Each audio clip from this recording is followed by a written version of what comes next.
Hello everyone. Now we are going to discuss the command purge. What is purge? Purge sa Tagalog is purga. Ano ang gamit nito sa Autocad? Bakit kailangan gamitin ito? First is, habang nagdo-drawing ka, marami kang ini-insert na blocks, marami kang linya na ginagawa, marami kang hatch na nilalagay sa drawing. Habang ine-edit ang drawing, nagtitrim ka, nagbubura ka, nag-aalis ka ng mga maraming entities. Meron din mga blocks, o kaya yung mga layers na una, sa tingin mo kailangan, gagawin mo yung layers. Pagkatapos later on, hindi mo pala siya magagamit. So, habang nagdo-drawing ka, palaki ng palaki ang size ng drawing. Kada isang entity na inilalagay mo sa loob ng drawing ay may kaukulang size, may kaukulang dagdag sa file size niya. Ito, nilagay ko rito sa kabila, sa isang tabi rito, yung example ng isang drawing. Okay. Yung AutoCAD drawing.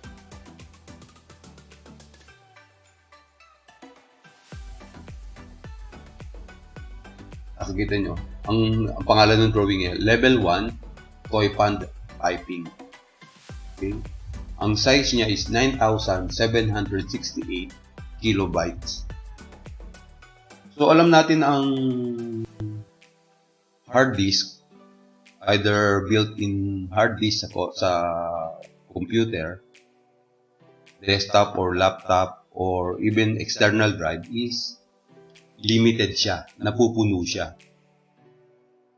So, the more na mas malaki yung nilalagay natin, paubos yung lugar na pagsisave natin ng drawing file.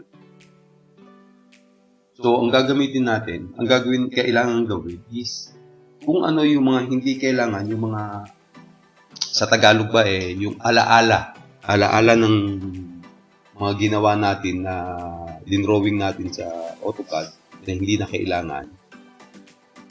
Nawala rin naman silbi dahil hindi na natin siya nakikita. Pero yung alaala niya nasa loob. So, ang kailangan natin gawin ay gumamit ng command na purge para mapaliit. Tignan mo to. Tignan nyo itong size niya. 9,768 kilobytes. So, paano natin siya mapaliit? Magta-type tayo dito. Purge. P-U-R-G-E. Sa baba, tinype ko. Then, enter.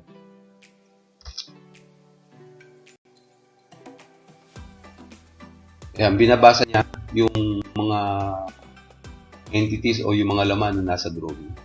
So, andito yung mga pwede nating i-purge. Ito ginagawa ang pag-purge pagka yung almost tapos ka na sa drawing. Kasi minsan gagawa ka ng layer. Later, i-explain ko sa inyo kung ano yung layer. Mga blocks, nag-insert ka. Later, i-discuss din natin yung mga blocks. Tapos mga dimension styles, line type, materials, multi-leader styles, text styles, visual styles. Yan pwedeng alisin para lumiit yung size. Merong option dito. Isa is confirm each item to be purged. Second is purge nested item. Kung gusto mong dire-diretso ang pag-purge at hindi ka na tatanungin kung dapat bumburahin, is kahit na wag mo nang ilagay hindi mo na kailangang i-check itong confirm each item to be purged. Pero kung gusto mong tanungin ka muna, bago mo i-execute yung command, is i-check mo siya. Okay. Second is purge nested item. Ano yung nested items? Ito yung sinasabi ko kanina, ng mga nanabura na blocks, dimension styles, layers, which does not exist anymore sa loob ng drawing mo. So, kadalasan ginagawa ko, pwede nyo i-experiment. Huwag kayong mag-alala, hindi masisira ang drawing nyo. Hindi mawawala sila. I-check ang purge nested item. Okay? And then, after that, i-press na natin ang purge all. I-click na natin yan. Purge all. Makikita nyo na i-analyze niya, saka niya i-purge. Ayan. Tinatang niya yung isang block kung gusto mong burahin. Purge this item. Okay? Or pwede mo rin i-skip kung sa tingin mo kailangan mo pa yun. So, purge this item. Ito ngayon, bali yan, naglalabasan na yung mga blocks na available sa loob pero hindi mo na ginagamit. So, kada isang uri ng entity, kapag nilagay mo yun nilagay mo rito, nilagay natin dito na confirm each item to be purged is itatanong sa'yo. Ngayon, pagka inalis mo to,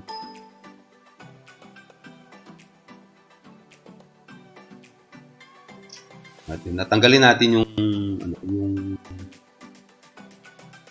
purge. Pagka ito tinanggal mo at sabi yung purge all, ay linisin niya, aalisin niya na lahat. Obserbahan niyo yung size ha. Ito yung size ng size dito, 9,768. So natapos na tayo mag-purge, then close. Then para mag-effect yung ginawa nating paglilinis is isi-save natin siya. Ito yung icon ng save, yung floppy disk, or pwede rin dito save, or pwede rin dito sa ibaba. Since I encourage na keyboard ang gamitin palagi sa pag-drawing sa paggamit ng Autocad, pwedeng i-type na save. Ito, mababasa nyo, save, nakasulat siya, sinulat ko. Or, pwede rin siyang S lang. So, yan ang shortcut ng save. Save. So, obserbahan nyo ito itong size, yung file size na 9,768. Delete yan. Okay, dala. Ibuhin natin ng kasi ginawan ko nga pala ng shortcut na iba. Save. Enter.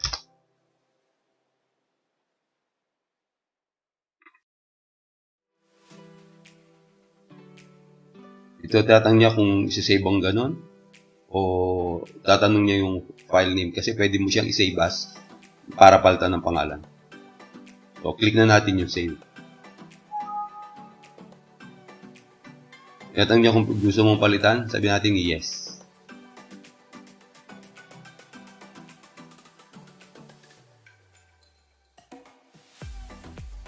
Ayan, makikita nyo rito, ang naging size niya is 5,000 dito sa Explorer na nandito is naging 5,615. So, nabawasan na yung file size niya. Meaning, mas na-maximize nyo ang gamit ng inyong hard disk. And by the way, para ma-update kayo kung meron ako bagong lalabas na AutoCAD tutorial, please don't forget to subscribe to my channel na Anep TV sa YouTube as well as sa Facebook. Okay? Have a nice day everyone. Till next time.